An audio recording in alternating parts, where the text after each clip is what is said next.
അപ്പോൾ നമ്മുടെ വൃക്കകളുടെ പ്രവർത്തനം നോർമൽ ആണോ എന്നറിയാൻ ക്രിയാറ്റിൻ മാത്രം ചെക്ക് ചെയ്താൽ മതിയോ? അറിയണമെങ്കിൽ തീർച്ചയായിട്ടും ഈ വീഡിയോ കാണുക.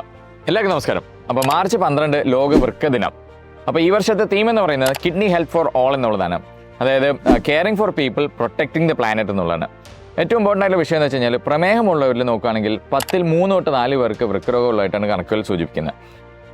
മറുവശം നോക്കുകയാണെങ്കിൽ വൃക്കരോഗമുള്ളവരെ എടുക്കുകയാണെന്നുണ്ടെങ്കിൽ അതിൽ 3ൽ 2 പേർക്ക് പ്രമേഹം അഥവാ രക്തസമ്മർദ്ദം ഉണ്ടെന്നുള്ളതും കണക്കുകൾ കാണിക്കുന്നുണ്ട്.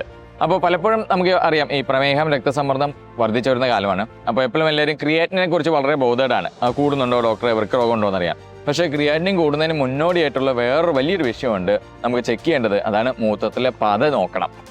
അത് നിങ്ങൾക്ക് ബാത്റൂമിൽ പോകുമ്പോഴത്തേക്കും നമ്മുടെ ക്ലോസറ്റിൽ പത വരുന്നുണ്ടോ എന്ന് അറിയാൻ സാധിക്കും. ഇതുകൂടാതെ ഒരു പരിശോധന ഉണ്ട്, മൂത്രത്തിലെ ടെസ്റ്റ്, അതായത് യൂറിനറി മൈക്രോ ആൽബുമിൻ.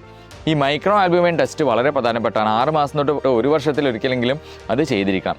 ഈ മൈക്രോ ആൽബുമിൻ ഉണ്ടെങ്കിൽ നിങ്ങൾക്ക് വൃക്ക അല്ലെങ്കിൽ ഈ പറഞ്ഞ പോലുള്ള വൃക്കയിൽ കേടുപാടുണ്ടെന്ന് കാണിക്കുന്നുണ്ട്. അതുകൂടാതെ ക്രിയാറ്റിനിൻ വർദ്ധിക്കാനുള്ള സാധ്യത മൈക്രോ ആൽബുമിൻ ഉള്ളവരിൽ 3ൽ 1.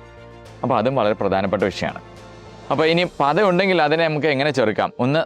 നമ്മുടെ നല്ല ജീവിതശൈലി, പ്രമേഹ നിയന്ത്രണം, രക്തസമ്മർദ്ദം നിയന്ത്രിക്കുക, കൊളസ്ട്രോൾ നിയന്ത്രിക്കുക, ഇതുപോലത്തുള്ള കാര്യങ്ങളെല്ലാം ഹെൽപ്ഫുള്ളാണ്. പിന്നെ പത കുറയ്ക്കാനായിട്ട് ചില മരുന്നുകൾ സഹായിക്കും. നമുക്ക് ബിപിയുടെ മരുന്നുകളായ ക്യാപ്റ്റോപ്രിൽ, ലിസിനോപ്രിൽ, എനലാപ്രിൽ, പിന്നെ നമ്മുടെ ടെൽമിസാർട്ടൻ, ലോസാർട്ടൻ, ഇതെല്ലാം നമുക്ക് പത കുറയ്ക്കാനായിട്ട് സഹായിക്കുന്ന മരുന്നുകളാണ്.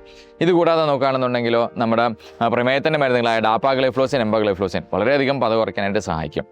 പിന്നെ നമ്മുടെ പ്രമേഹത്തിൻ്റെ തന്നെ GLP-1 അഗോണിസ്റ്റ് മരുന്നായ സെമാഗ്ലൂട്ടൈഡും ടെർസിപ്പെറ്റൈഡും വെയിറ്റ് കുറയ്ക്കുന്നതിനൊപ്പം തന്നെ വൃക്കകൾക്കും ഹാർട്ടിനും സംരക്ഷണം തരുന്നതായിട്ട് പഠനങ്ങളിൽ സൂചിപ്പിച്ചിട്ടുണ്ട്.